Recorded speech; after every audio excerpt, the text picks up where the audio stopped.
Why do you say that, Father? You aren't afraid, are you? No, but I respect some of the superstitions of others. Often they are founded in fact.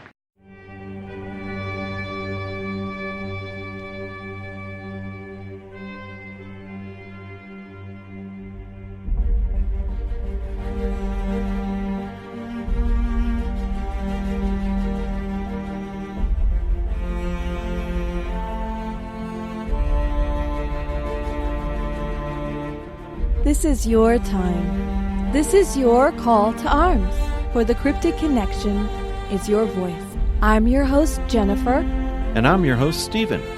Welcome to Cryptid Connection.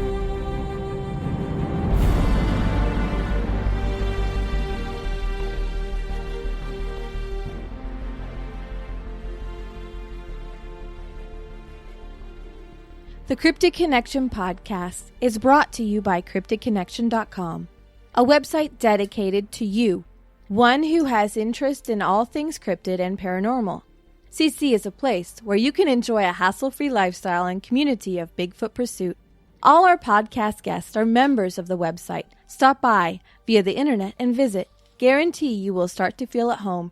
CryptidConnection.com.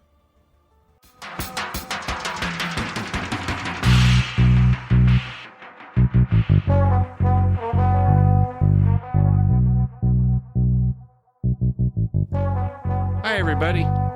This episode, we have Lori Crowson. Lori Crowson's a local research enthusiast in North Texas. Lori's never actually been on an interview before on The Interviewee In. She's usually the person that asks people the question.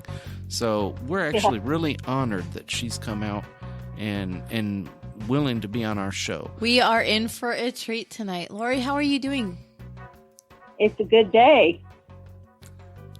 Doing all right. It's been my day off, so I've been taking it easy and looking forward to talking to you guys this evening.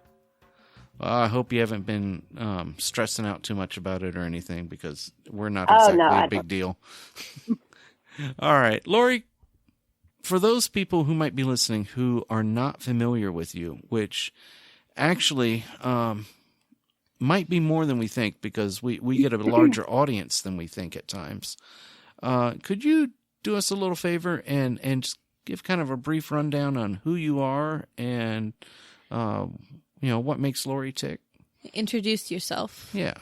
All right. Well, like you said, I'm Lori Crowson. I live in a really nice area, and I have moved here about 35 years ago. I have a blue and gold macaw who is about 35 years old. I've had him his whole life. And raised Doberman pinschers. I've got a kayak. I like to get out on the water and scoot around after dark and kind of, follow the shoreline to listen and look. And I'm very outdoorsy. And I have a passion for hunting and searching for Bigfoot. That's kind of what I do on my time off. It's my therapy. And that's kind of what I'm all about at this point in time. I have a good job, and I'm just me. Now, that's interesting, because I know exactly what you mean, but I like the fact that you said that hunting for Bigfoot is your therapy. That's actually... Wow. I like that, because that fits so well for all of us here. Yeah, it's our get out of the world moment. It's to be able to unplug and get out and just concentrate on something that just drives you nuts. Oh, well, I was going to say, and indeed, it's not just getting out and away from everything, unplugging, but you're actually moving from one plane of existence practically into another, because it's such another world, being in the woods, trucking around at night after dark. And it's everything that I want to do when I retire. I mean, this is my life. This is what I love.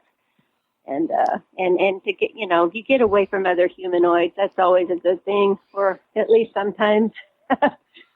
I'm a loner, so I go out and I go off alone quite often, and my husband accompanies me sometimes. So, but I was going out in the woods long before I met him. So it's some things don't change, and they're exactly the way they need to be. Mm. Well, now that brings something up. How long have you been looking for Bigfoot? Yes, and can you give us a brief detail about what brought you to the Bigfoot lifestyle? I saw my first one when I was 13. It was a good full view. He walked out after we were driving away, and he checked out the trash can that we had just put our picnicking stuff in.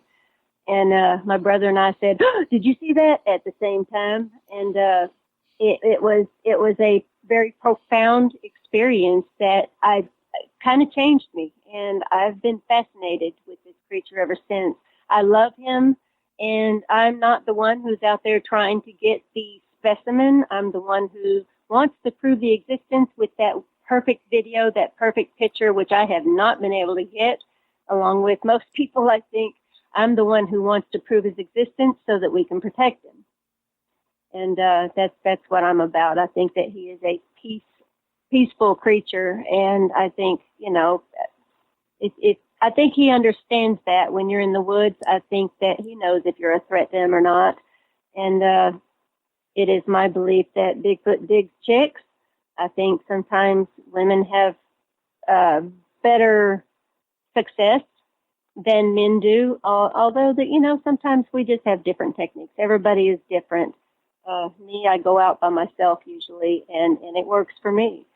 But yeah, that was my first time, and I actually started actively searching for him about 10 or 12 years ago, I guess. We had been living here on the lake for a number of years already, and I heard that there had been some activity locally.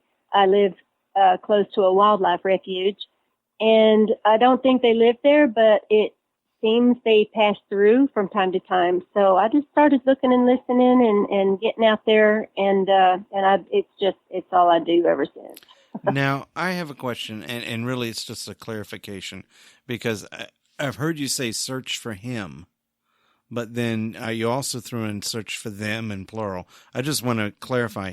You do believe that it's an actual, species, that there's multiple individuals. I believe there. Well, I've read or heard that there's possibly somewhere between 5,000 and 7,000 here in our country, or on our continent at least. And I think that's fairly accurate, if not a few more than that. I do mean them, I guess, because there's certainly more than one. And I take it personal, I guess, is why I refer to him as a single entity. I do believe he's an animal. I think he's as close to an ape as you can be without actually being one, and very much like a humanoid at the same time. The intelligence of him, it indicates that there is something there. As a Christian, I do not believe in evolution. I am a creationist. And I think that he's been here all along, as long as we have. And we're just, because there's more of us now, I think that's why we're seeing more of him. Fair enough. That's logical. All right. Yeah, we're shooting out into his territory more and more, especially now. There seems to be, he's kind of a cult thing, where there's just people are flocking to the Bigfooting events, and there's a lot more interest out there now than there ever was before. I suspect we could attribute that to, the internet and Facebook sites and groups and things like that. But the fact is, we're going out there into his space more and more, and that's why there are so many. There can't be that many sightings and experiences without at least something being real. I know what I've seen. I've seen them in 3 states. So, you can't tell me different, but it doesn't bother me if somebody doesn't believe me, because that's my experience, not theirs, May I dig into your past a little bit here? You Sure. mentioned on your first encounter that your brother also saw it. How does he feel about it today? Do you all ever talk about that time, or does he think that he must have been dreaming? he won't talk about it now. I actually asked him about it. It's been a few years ago now. He at first denied having seen it. I said, we were in this back seat together. We both exclaimed the same thing at the same. I mean, how can you not remember? And I remember it so vividly. He says, well, I just don't want to talk about it. It freaks me out. So he is of that persuasion where they don't want to go in the woods and see this thing again. And I'm of the persuasion where I really, really want to see him over and over again. So, and this is how people tend to be. They're either one side or the other. Mm-hmm. They love him or they hate him. They want more, or they'd really rather not think about it at all. It's frightening to some people, I think. This creature was huge. It was an adult. And, we were very different people even then, and it affected us very different ways, evidently. So you've mentioned that you've been out there a couple of years now researching. Can you describe to me a typical research method that you use? Do you like to go camping, or do you just go walk out in the woods? Do you do it local? Do you like to go to different places? I am a road trip hound. I love going places. We have properties in about 7 different states, and I like to camp on each of them. The one that I tend to, there's 2 that I favor for Bigfooting, and one is actually to the north in Oklahoma. I'm not going to say where, but it is an active spot. And what I usually would do is I will, go to one of my spots. I'll bring my tent and I'll set up, and if I bring food that I'm going to cook, I'm going to set it out, about 50 feet outside of my campsite. I'm going to string bells. I'm going to have a chime on my gearbox so that, a wind chime, so that if anything jacks with my table that the gearbox is on, I'll know it. And while I'm camping, I will sit there in the dark. Sometimes I start a fire, sometimes I don't. It kind of depends on if I have something to cook. I have no need of a fire unless it's a mosquito-infested area, and that happens sometimes. A fire helps there. But I do seem to hear more when I'm in the dark. So that's what I do. And I'll hike a trail in the dark. I'll bring a flashlight and a pistol. And if I hear something that does not sound bipedal, I'm going to flash my light and take a look. And but I've had some success as far as experiences, but I am not that person who has that great picture that I covet. I'll sit in the back of the truck. I'll sit in the campsite. I'll hike. I'll do a lot of hiking in the daytime too, and set out my sound thing. I just got a recorder finally. I don't have a lot of money, so as far as equipment goes, I come up lacking somewhat. But you do what you can, and I'm there for the experience and the therapy more than I am for having something to show necessarily. I just hope to be able to show something eventually, because I really want, ultimately, I want them to survive, and not have actual hunters. You say Bigfoot hunter. Well, what do you mean by that? I could be called a Bigfoot hunter, but I'm hunting him with a camera. I'm not hunting him with a gun, although I carry one. So, it's more for the lions. And like a couple of weeks ago, the bear that came into the campsite, thankfully it was a young bear. So when I shone my bright flashlight in his face, he turned and ran away. He wasn't a baby, so I didn't have to deal with the mama. But you got to come prepared for anything, and that's what I try to do. Well, you're not alone. There is a lot out there who believe in just the self-validation aspect of it, and it is a therapy for many, many people. And you got to use what you got to use. So, and I think a recorder is definitely a great tool and a necessary tool to be. If you want to review your own findings later. Now, I do want to say, you're going to Footstock, I believe I saw, correct? I am, yes. Bring your recorder and bring your laptop, because doing the whole audio thing is one of our hot topics this year at Footstock. And so we're going to be working with them. Yeah, we're going to be learning more about how to segregate sounds and isolate them, and what you're looking for. Mm-hmm. Yeah, I'm gonna be walking people through how to go from actually just going from the recorder itself.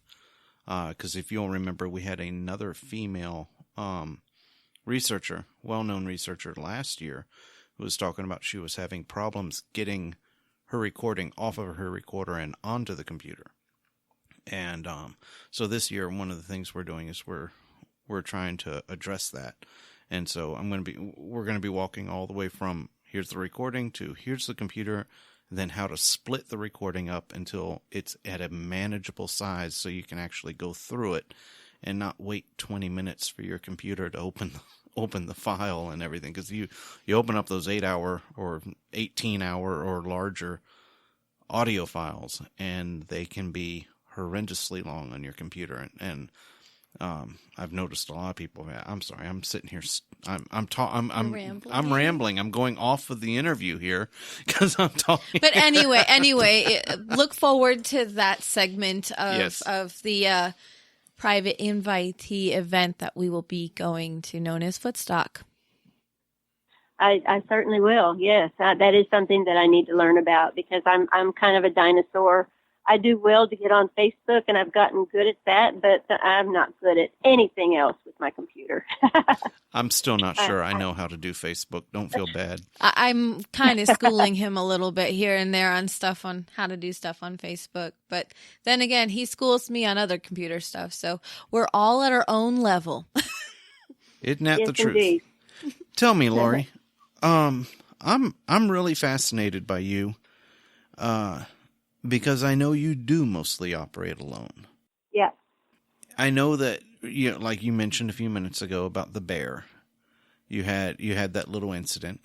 That's been a discussion on our fan page and everything, where you were talking about it, and you were talking about that little cot of yours that you have, the tent cot, and that tent cot has become kind of a celebrity thing online lately.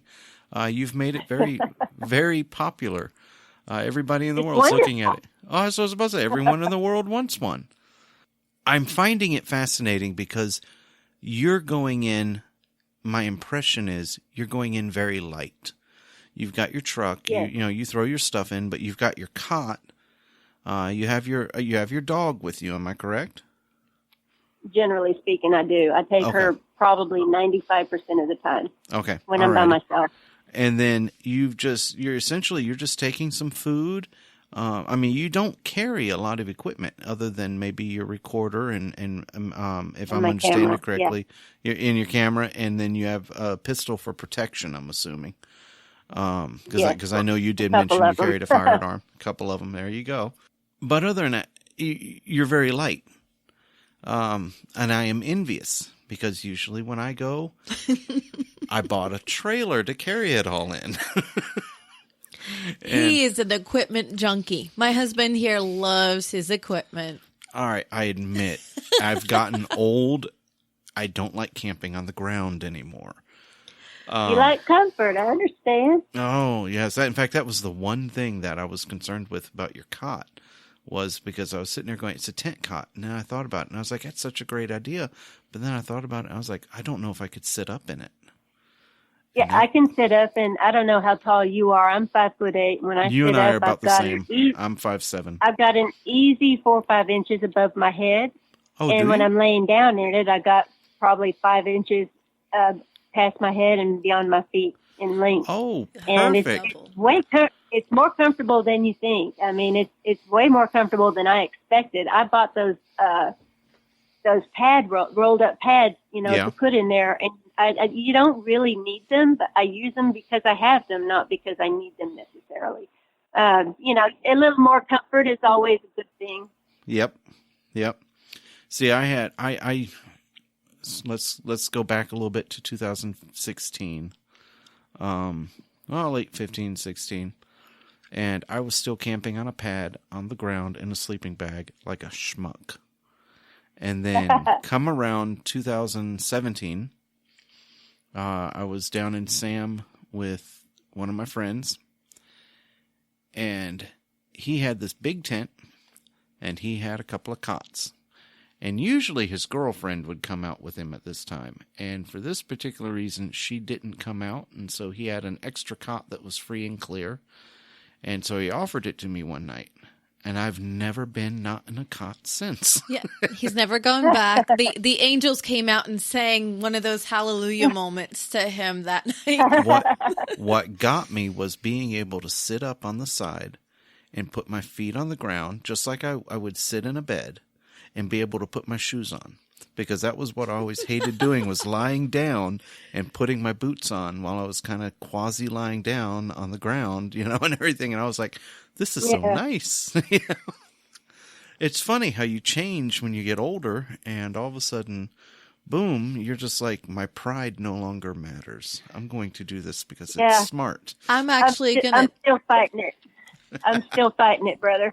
I hear you. I'm going to steer us back a little bit. You mentioned bringing your dog. I was wondering if you had any special equipment for your dog, leashes, or do you keep a kennel, or is it in the pickup when there are situations, or is it just one of those awesome dogs that never misbehaves? I used to be a professional trainer. She's a guard dog. She's not just a watchdog. She is a guard dog. She will attack if I tell her to. But I'll tell you what, she's completely worthless when there's a Sasquatch in the area. She's terrified of him. She wasn't so scared of the bear. She alerted me to him. I mean, she was in my cot with me when it was coming. I heard something, but she's the one that let me know that it was actually, like right there, because I was kind of drifting off at the time while I was listening. She let me know, and but the other night, it was a couple of weeks ago when I had an ordeal, an occurrence, I should say, in my campsite where I did not set up a tent, and I was laying in the back of the truck and suddenly felt like I really need to be in the truck and not just laying here in the bed of it looking at those beautiful stars. But while all that was going on, I had to shush her. She wasn't making any noise, but what she was doing was she's trying to get down on the floorboard of the passenger side because she was afraid. Wow. And I've never seen her afraid of anything before, except for when one of them is around. But beyond that, when I have her out with me in the woods, I generally will just turn her loose. She will only roam so far. She likes to keep an eye on me as much as I keep an eye on her. I tell her, stay where I can see you. And she kind of stays where she can see me. I know that that's what she's thinking. She's watching for me, And, but I do keep a leash. I do not keep a kennel. I tell her, I open the truck door and say in, and she's in. She's, Dobermans are famous for instant obedience, and she's not so instant, because she's a little quirky, but, I like her that way. But yeah, she's my buddy. And when I go hiking, she goes hiking, but if I put her in the truck, it's usually for her safety and not mine, because I know that they don't like dogs, and I don't want them, pulling her legs off or anything. I don't want them doing what they do to the deer sometimes. I mean, it happens. I mean, you hear stories, and that's my friend. That's my family member. So I approach each location keeping in mind what I know about that location and its general activity level that, people are talking about. And that's why sometimes I do not bring my dogs, because it's for her safety. I'm not afraid. They are not going to hurt me. I don't think that they're generally aggressive unless there's a reason. And I've never had them be aggressive toward me. I've just had them, jack with me. So, but yeah, she's a good girl, and I'm always happy to have her with me because she's good company, Okay. I've got to ask why you brought that up. They're not ever aggressive to you, but they jack with you. Could you elaborate? when I say that, I mean, they're in this campsite messing with your stuff. I have a couple of ammo boxes, okay, and they're wooden. In one I had some canned goods and some granola bars, and it's what I had my dog food in an airtight container. I try not to let any of my food have an external smell because I don't want to draw up any bears, which is unfortunate because I want to draw up, the hairy man. I just don't want to draw up and in some areas, you just don't know which one or both. Generally, it's going to be one or the other, at least in the same evening. But anyway, I had one with some foodstuffs in it, and then in the other one I had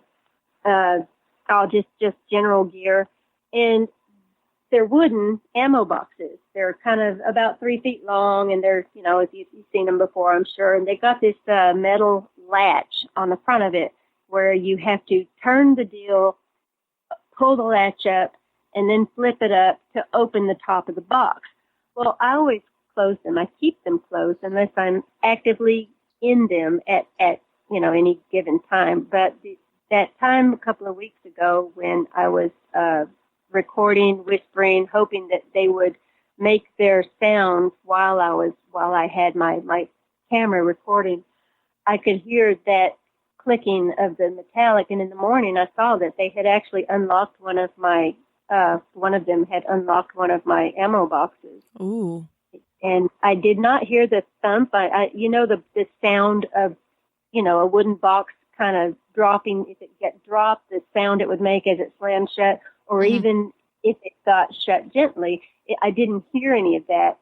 But so I don't know if they actually opened it or not because I couldn't see.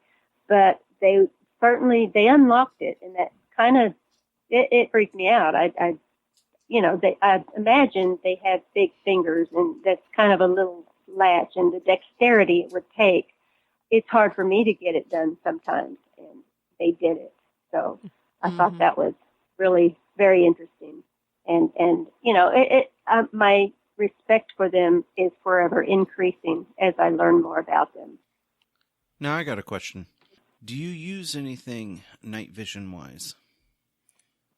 I did have a night vision monoscope, and I actually had somebody shine a flashlight straight toward me while I was using it, and it ruined my monoscope, and I have not been able to get another one. I've actually been seeing these commercials about that Hero binocular, but I know that they throw lasers out that the animals can see. These animals in particular would easily see them, and so I mean, for $40, you're thinking, wow, that's a great deal, and I need that. But, for what I'm looking for, it's not going to help me because they'll just step behind a tree. I won't, they see the lasers. They see them. So, but that one thing that I have not been able to replace because I made up my mind when I do replace it, I need a much better one that's not so touchy, and I certainly can't afford one at this time. Yeah, what you're talking about would be an honest to do what you're talking about and not have to have any kind of an illuminator. That would be at least a Gen 3, and the feature that you're talking about that guards it from the light, a bright light source, it's called auto gating, if I remember right. And you're in a $2,000 to $3,000 or more price range by the time you're in there. That's one of my wish lists. And most of us honest enthusiasts here, that's on our wish list for a good long time. Yes, it is. Those of us who take part in criminal enterprises, maybe they have those toys, but those honest ones, no, we don't get them. Yeah. I'll tell you something else about that monoscope. While it was working, it worked very well. But when I was done looking through it, even if it was just for a couple of minutes, my vision was screwed for at least 5 minutes. And when I'm out there by myself, I need my faculties to all be in perfect working order. So I only would use it when I was pretty sure there's something to see. Mm-hmm. And, and there was the time that I saw something worthy of a photograph, and just the action of trying to affix my camera now to the lens of the monoscope, just this ridiculous, awkward thing that I was trying to do. And it was gone long before I got it right. Well, so I was about to say, I just think something better. Let me ask you about that. And I'm not familiar with the monocular you got, but you saw something through it. Did it react to your observing it? I'm assuming that the monocular you had some sort of an IR illuminator built into it or something like that. Well, what I saw was something ducking behind a tree, and I wasn't sure what it was. I'm going to say it was not a Bigfoot until I know that it was one, because chances are more likely that it was not. You know what I mean? I mean, they're just not that common that you're going to see one around every corner, around every tree. There are other things watching us from the woods. There just are. And what I saw was something that looked promising. And when I spotted it, I think that that's what it saw, and that's probably why it ducked behind the tree as I turned that direction, and boom, there it goes. It's gone. I know where it is, but I tried to get my camera lined up with the lenses, you know, so if it stepped out from, I was going to get it, but it was awkward and it was stupid, and I need a better way. You're fine. You are outlining a big problem that all of your fellow enthusiasts and researchers generally have. And if they haven't been there yet, if they're lucky enough, they'll get there. Because, you know, what you're saying is you had an experience, you saw something. You can't say for sure what it is, and so you're not going to say it was a Bigfoot, and I respect that. You just saw something. But by golly, the act of trying to catch it was just impossible. It was so ridiculous. Many of us. Yeah. Oh, yeah. Oh, I fully understand that. Been there, felt the pain kind of a thing. Yeah. And, you know, you start grumbling. You're like, oh, come on, you know, because I don't cuss. I'm a Christian. I never cuss, never, ever, ever cuss. But I'm grumbling. I'm like, come on, you know, and I just couldn't get it right. And then it was gone. And, you know, it was a learning experience. And there are plenty of those going on. Yeah. I have often wondered if, as a community, like when we have these get-togethers that we do and everything else, if we shouldn't just be running dry runs on each other at times and doing practice drills. I like that idea. You know, hey, you know, all right, you know, out of nowhere. Okay, guys, take a picture of this. Stopwatch time. You know, or something. You got 3 seconds to pull your camera out. You know, here we go. I mean, we joke about it, but the truth is, how do you prepare yourself for the unexpected situation? A lot of people. Well, that's the thing, isn't it? Yeah. Yeah, that's just the thing. You never know when you're going to see something. It's always a surprise. Oh, yeah. Oh, yeah. I mean, in that way, they're much smarter than we are, because they're they really are the hide-and-seek champion. There's, hands down, there's no doubt about it. Do you find yourself now, as a more seasoned researcher, do you find yourself doing things like making sure your audio recorder is turned on before you even get out of your truck? I do not, because I want to catch the entire night. So I usually will I didn't check the battery before I left the house last time, and that was a supreme mistake, because I might have caught something last time, except I would have put it out. You know, it wouldn't have been in the campsite where all the stuff was happening, as it turns out. But usually I will check it, make sure it's in good working condition, batteries are good, etc. But I will not turn it on until I get out to wherever I'm about to stash it, in a tree, under wherever I'm going to leave it, out in the, wherever. Okay, so you don't carry one with you and keep it on you, or you don't keep one necessarily always in camp? I do not, because I only have one. And I know that sometimes they will come from one particular direction, or they will actually come up the cliff. There's some cliffs at this place I go. And I am pretty sure, just because of the positioning of some partial prints that I found one time down there, it looks like Now, I can't say they did, but I can say it looks like they came right up the cliff and headed, and then continued traversing and wherever they wanted to go. So that is where I usually like to leave my recorder when I'm at that location. And it's the only recorder I have. I just bought it a few months ago. It cost me, almost $300. Holy cow! What kind of recorder did you buy? That's a heck of a recorder. That's including a microphone as well. Yeah. And it's actually a very good one. I can vary the recorder in leaves or whatever, and then I can run the microphone up to where, because I want to have it up more to where I want to catch that speech. That's what I want to catch. Right. I mean, anybody can catch footsteps. You know what I mean? But I want to catch the speech. And that is the most fascinating thing for me, because now that my husband has heard it at another location where I was not a couple of weeks ago, but also in Oklahoma. And I heard something that was not what some other people have said they heard, but I want to catch it on recorder.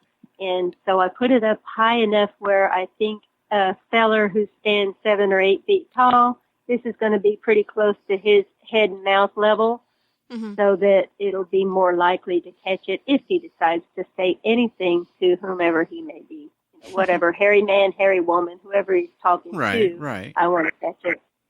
Okay. So since I only had the one, that's what I got. Now, when I'm hiking, I don't carry the recorder, but I do carry my camera, and it has a very good audio and video recorder, So, I mean, you've seen what my camera does. It picks up sound very well.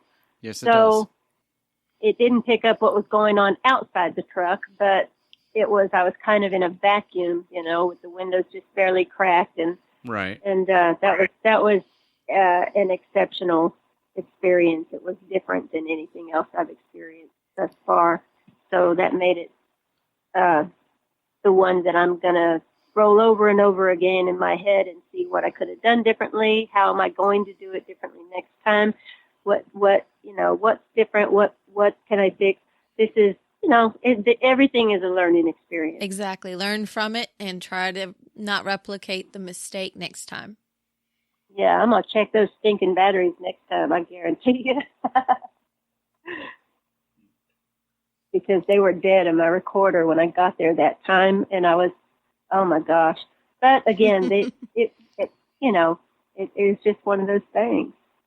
I won't make that mistake again. Well, we all have things that we're not very good at, and we want to improve in the field. So, yes. That's okay. That's good. So tell me, as a female enthusiast, what hurdle do you personally face, and how do you feel like you can overcome that hurdle? Hurdle. Quite honestly, I don't know that there are any particular hurdles that are because I'm a female. I've been doing this longer than some people, and I'm the only one that I knew that was doing it for a very long time. So I didn't have anybody telling me, you should be, do you need help? And I had never had to deal with that because I go alone. I don't get, and I know that is maybe out of the ordinary, because I do know other female researchers, they have men, that people feel differently about it. And personally, I just feel like I'm doing what I'm doing. I don't care what other people think. I hope that they're learning from me as I'm learning from them. And that's kind of all it is to me.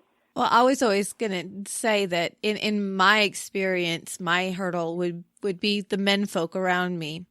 So I respect you going alone, because I used to be all the time alone in the woods. And now that I have men folk around me, it's always like, let's make sure she's surrounded. She can't go 5 feet from us. And I'm like, that's a hurdle. That's what I'm talking about. See, I've never had to deal with that before. So I will freely admit that most of the Bigfoot women that I know now find the men the biggest problem. Us guys are horrible. I feel like I owe an apology to every woman, female Bigfooter out there.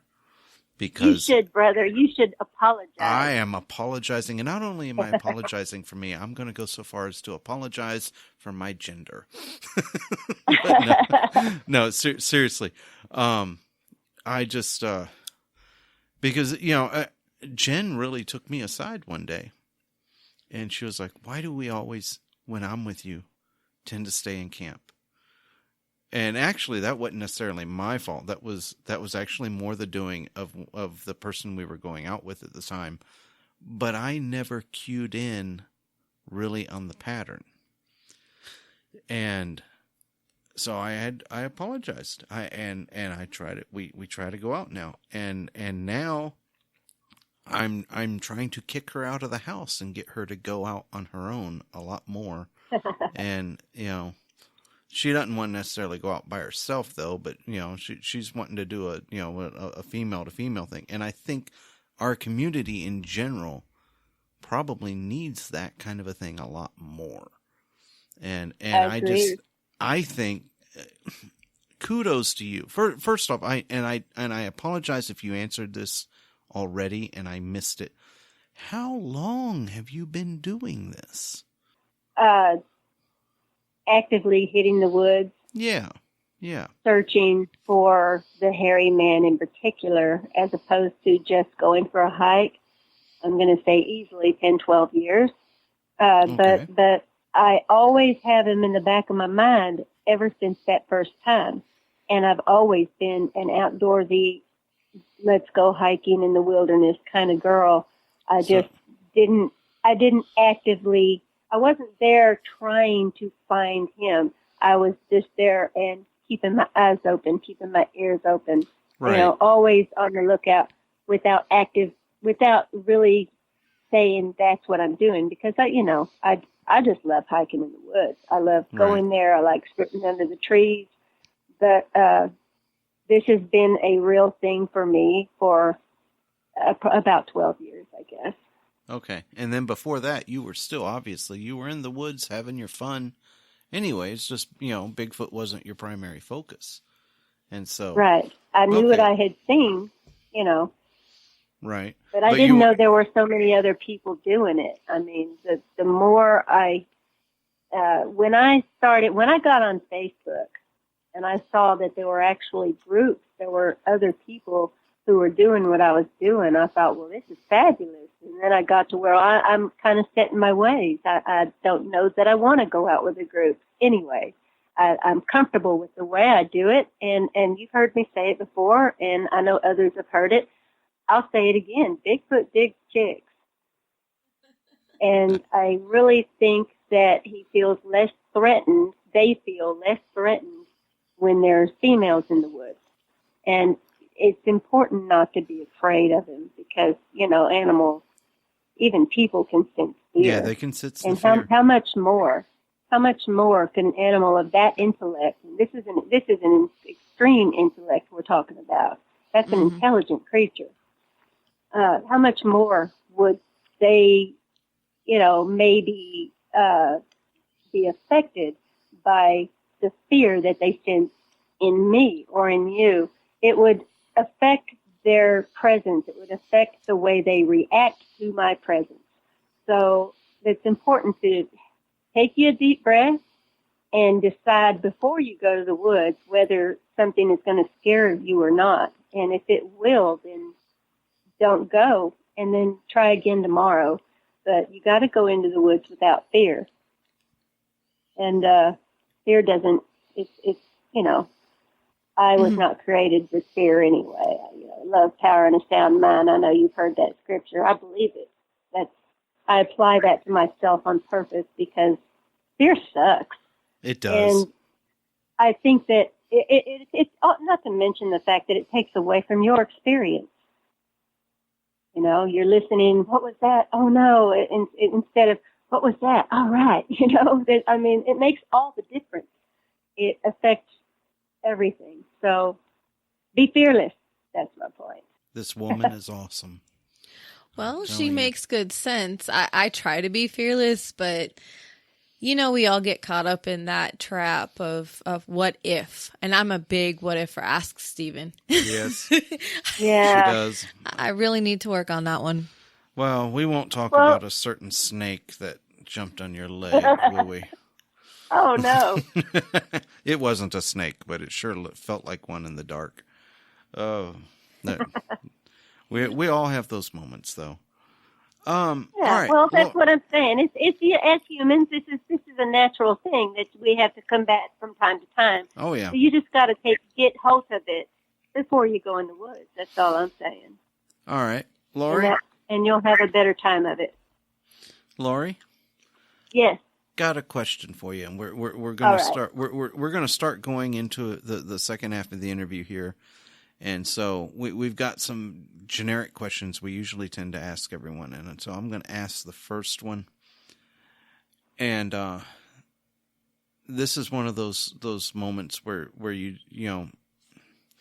if you don't want to say it, you don't have to. I can edit it out. But okay. Do you have, or rather, what was the stupidest thing you've ever done in the woods? I mean, for me, it was walking into a tree, or twisting around. I mean, we all have those goof moments, that we're just doing something or whatever. What was yours? Stupidest thing. Oh my gosh, do I have to just pick one? Well, no. Pick the most entertaining one then. I'll tell you what, I climbed a tree once thinking, I'm a tomboy. I got 3 brothers. I'm good at that. I've always been a good tree climber. I'm going to climb that tree right there, and I'm going to sit up high, because I've heard of a hunter sitting in a tree stand, and Bigfoot walked right under him and didn't even see him. And this guy didn't have a camera. So he said that's his testimony, and I don't know if it's true or not, but, the whites of his eyes were showing, and he was so animated in his recount of the experience that I tend to believe him, at least for the most part. But I climbed me a tree thinking I'm going to sit up here, and if I fall asleep, in case I fall asleep, I'm going to tie myself to the trunk. And I sat up in that tree, and then I couldn't get down. Oh, no. I could have got down, but once I was up there, I looked down, and I was a bit higher than I had intended to go. And it was a big tree. It could hold me. But the next limb down, I was like, how in the world did I step up from that limb? And now I got to step down to that limb, and it was just dumb. I was about 30 years old, and I certainly knew better. And I wasn't, I just was out of curiosity. I was going to sit up there and see what I could see and kind of hope for Bigfoot, but I wasn't an active researcher at the time. I just wanted to climb me a tree, see what I could see. And that was dumb. That's my stupid story, I guess. Hey, now, wait a minute. You're never too old to climb a tree. Don't knock yourself. That was awesome thing you the did. Climbing is easy. The getting down, however. Indeed. I'll tell you what, though. I just recently, something just came by UPS just a few days ago. Speaking of climbing trees, I got this thing from a place that I order stuff from sometimes that it's a tree, it's a 20-foot tree stick with pegs, I've looked at those myself. I'm going to set it up in a tree out in my yard. We've got some big old growth oak trees and elm trees around here, and I'm going to test it here first. And then I'm going to take it in the woods with me if I like the way it worked. So I'll let you know how that goes. I haven't even took it out of the box yet. We'd love a review on that. Yes, I would. All right. Would very much. I have contemplated getting those. I'm assuming you're talking about it's the one it's the type that's like a single rod that goes up and it's just got the little poles or the little foot pegs that stick out the sides and you strap it to a tree. That's it. Yep. That's it. It's very unobtrusive. It's just another piece of equipment for the equipment junkie. This is true. I have something else I have to add to my list. No, I've been thinking about getting those because I really have been thinking that I want to change. I've never been a big one for game cams, and everything, but I figured that if I actually started to deploy them, I would want to do them about 15 or 20 feet up in the trees and kind of have them aiming downward. And that way to get them... A different perspective. Yeah, get a different perspective and to get them out of a line of sight, things like that. And that's the thing. I've wanted to get one of those that we could carry fairly easy, so we could go up and deploy, either those or even just put up your audio recorders or microphones, that high up. Yeah. I've even considered with audio recorders, just getting one of those larger balloons like you would see outside of a used car lot, or something like that. Something that's like 3 or 4 feet around, and it's like a helium balloon. I have thought about putting that up there and just letting it sit for about maybe 50, 70 feet above the trees. And then some juvenile decides to go find it and play with it. Probably, I'm just sitting there thinking, getting it above the tree line, so I'll get better sound coverage, and we could record this. I'm always about getting higher for some reason, and that's not bad. No, and it can be done actually very cheaply. I have not 2 game cams. Did you? Yeah, I have 2 game cams, and okay. I have come to the conclusion that Bigfoot does not like them. He will not step in front of them, no matter where I put them and how well I hide them. That is my conclusion. Oh, I haven't I'm even right set them out the last couple of times. But I do have this cliff I was telling you about that I think that sometimes they climb up, and there are trees alongside that cliff. And I have thought about setting up a game cam looking down on because there's a whole nother forest floor down below the cliff with a lot of trees, and I'm kind of looking out into the upper portion of the trees that are growing on that lower floor. And I thought, well, how cool would it be to set up game cam here, but how far will it go to catch a picture? You know what I mean? If they're too far away, it might not work. You never know until you deploy it and see what happens. Yeah. So that is my intention, and that's actually one reason why I got the tree climbing thing. I'm going to, see how it works first, and if it's worth lugging it into the woods with me. But otherwise, I can find another place. You don't have to go very high to look down, to below a cliff. So, but that is my intention to give that a try. I think you're onto something there. I really do.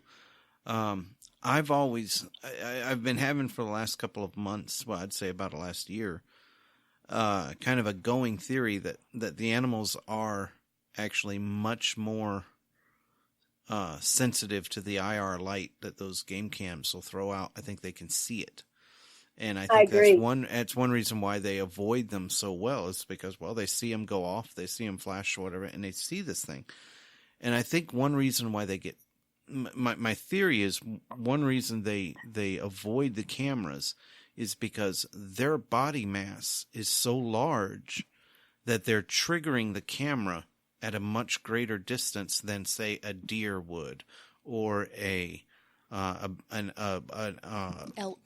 or a hog or something, or even a bear maybe.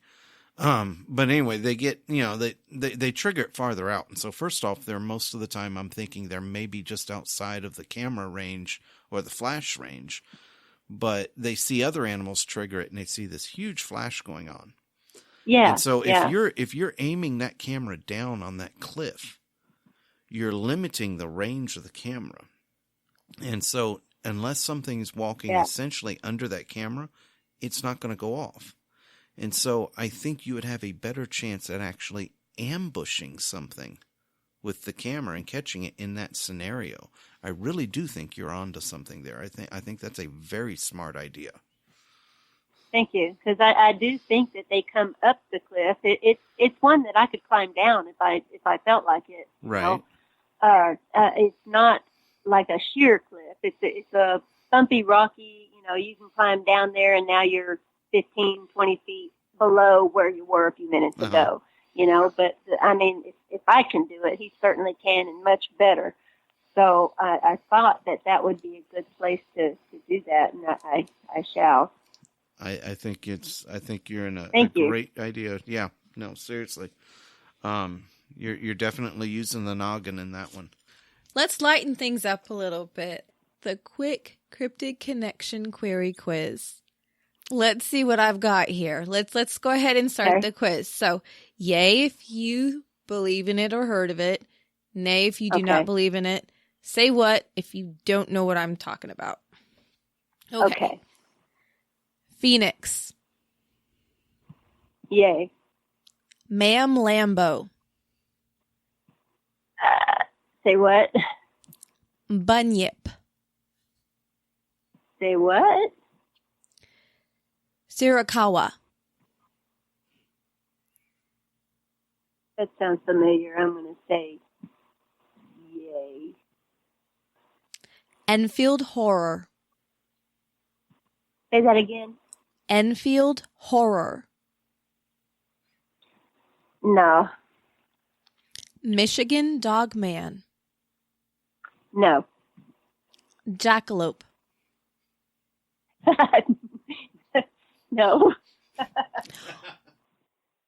Have I heard of it? Yes. But do I believe in it? No. The next one is Aura. Yay. Stores Joe. Say what? Burrow. Burrow. Excuse me. Bureau. Bureau. B-U-R. Yeah. Yay. Fur trout. Say what? Baba Yaga. Say what again? Siren. Yay. Talipus. Yay.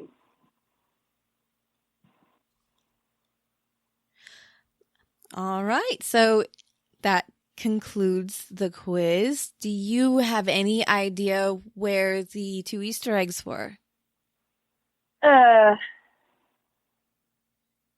guess I do not.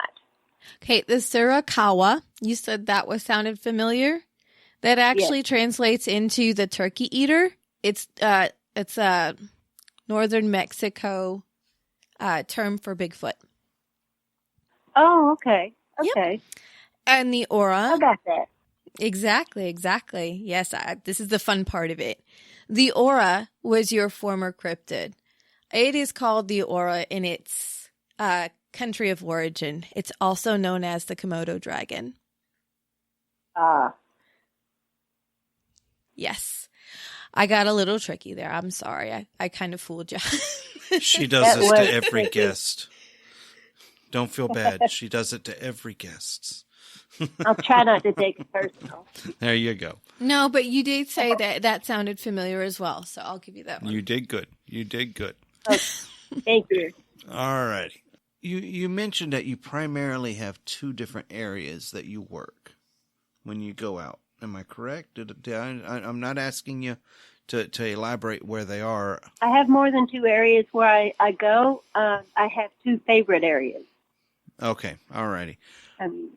How big, I guess what I should say is, how big is your normal regional area? And by that, I'm saying, are you just North Texas, South Oklahoma most of the time?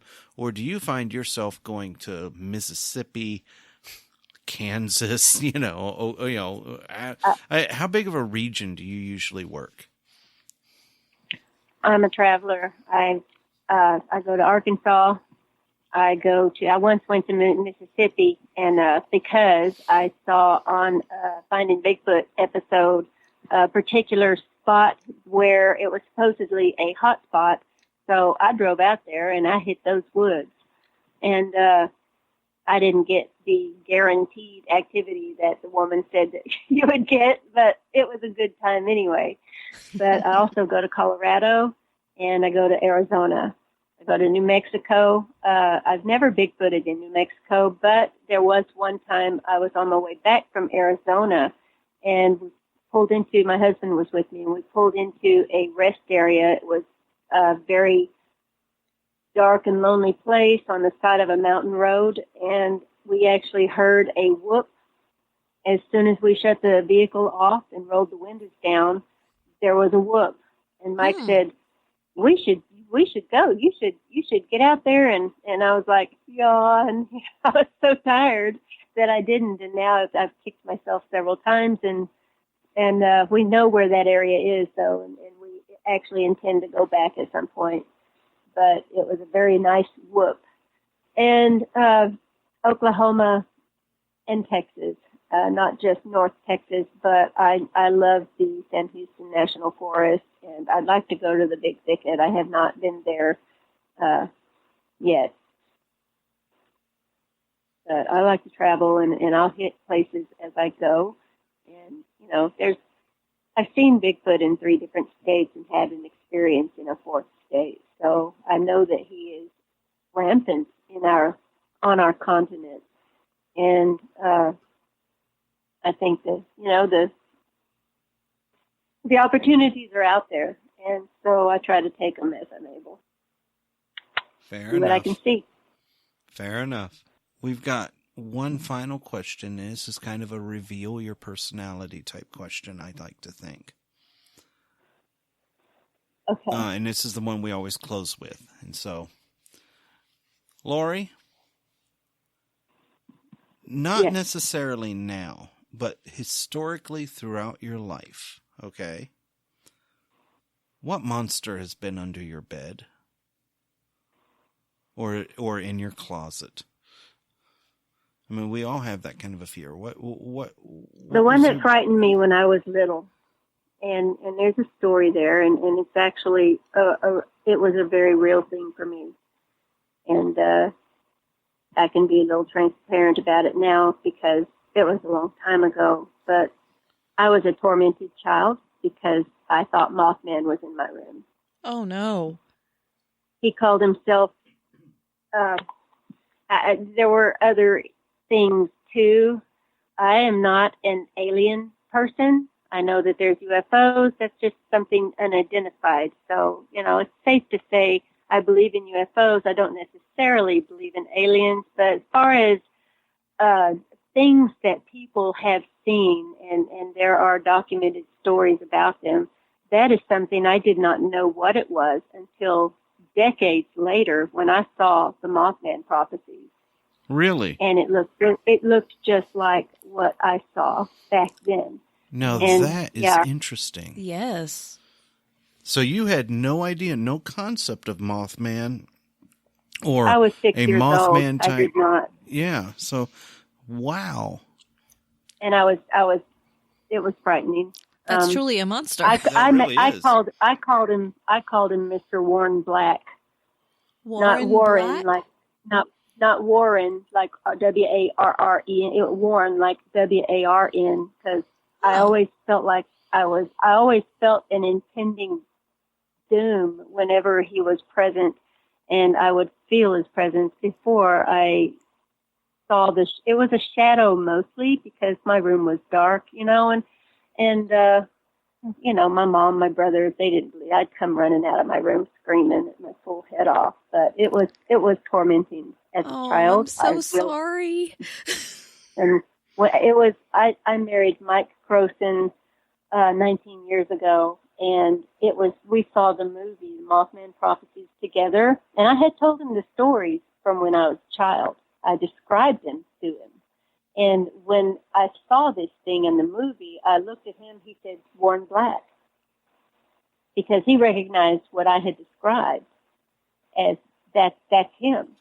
So that's my childhood terror. That's my monster under the bed. He was behind. I had this big cardboard cupboard thing that I had toy dishes, you know, and in my room, and he would often be there behind it and come out when it got late. Ooh, that gives me the shivers. Yeah, I was about to say I'm spooked Wow. just thinking about this. All righty. Wow. Mothman is a creep, I can tell you. Well, I would agree. I would agree. Now today I rebuke the devil and he gets behind me, but I mean, fear has no place in me now, but back then I lived in fear every night. So children are innocents. Children are innocents. So that, the powers that be will prey on their innocence and feed on their fear. I do believe that. All righty. Well, Lori, I'm going to take a second here to just pause and ask you, is there anything you would like to go over with this interview? Anything you'd like to insert or say before we close out? Yeah. I mean, did we not cover something? Did we miss something? No, I guess not. I mean, we've covered a wide range of things. We didn't really talk about sightings and experiences per se, but we talked about everything we expected to talk about, and it's been interesting, and I've enjoyed it, and I want to thank you for the opportunity. Well, no, we want to thank I've really you for enjoyed this. I really appreciate you being willing to come on. Jennifer and I are both, we try to be a little bit discriminating about who we're putting on, and I really want to thank you for coming out. I do. We appreciate you sharing your life with us. Yes. Well, you honor me. I appreciate that. Oh. All righty. Well, we're going to let you go. Maybe we'll see you in the field sometime. Yeah. Well, we're definitely going to see you at Footstock. Footstock, yeah. So. I will be there with my tits cut. Yeah, we're all going to want pictures next to that thing. You've made it quite the celebrity. You got to set it up and say $5 and you can lay in the cot. There you go. Make some money with it. Hey, that's a good idea. Yeah, I think it is. $5 a picture. $5, you can take a picture with the cot. In 10 minutes. All righty. Well, we're going to let you go. You go ahead and you have a good night.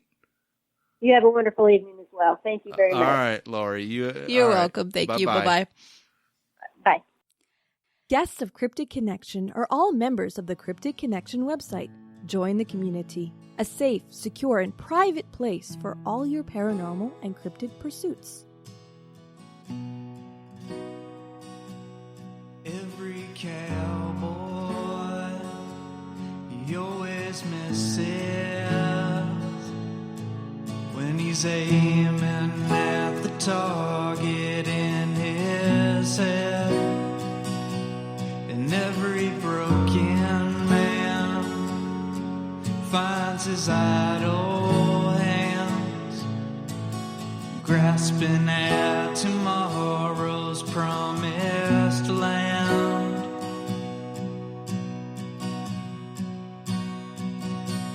And I've been thinking about running,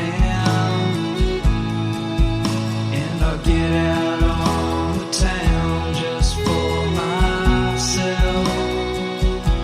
And that's when I saw her, and she looked right through me. And when I said I do that day, I really do. 'Cause every cowboy, he always misses his shot when he's aiming at the target in his head. And every broken man finds his idle hands grasping at tomorrow's promised land.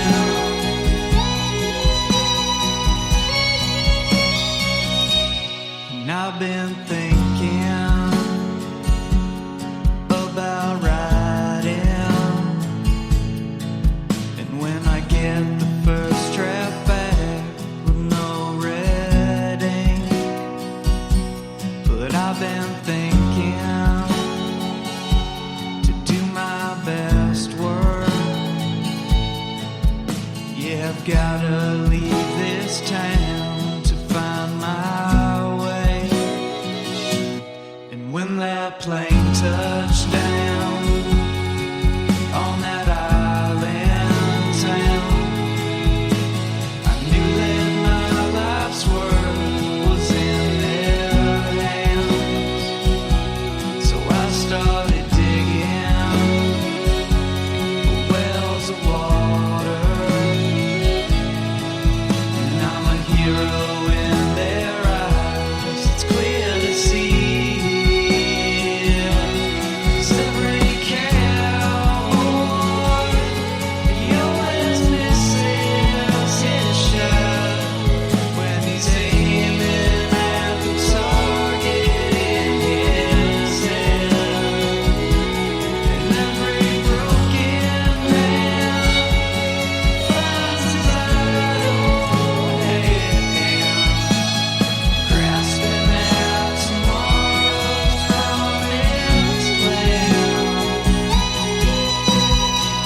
wasted sitting here, 'cause I've been thinking that all this thinking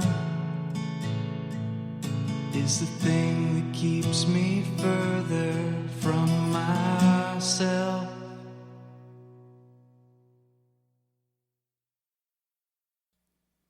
The music and soundtrack for the opening is from Epic Film Score by Alex Kaskin.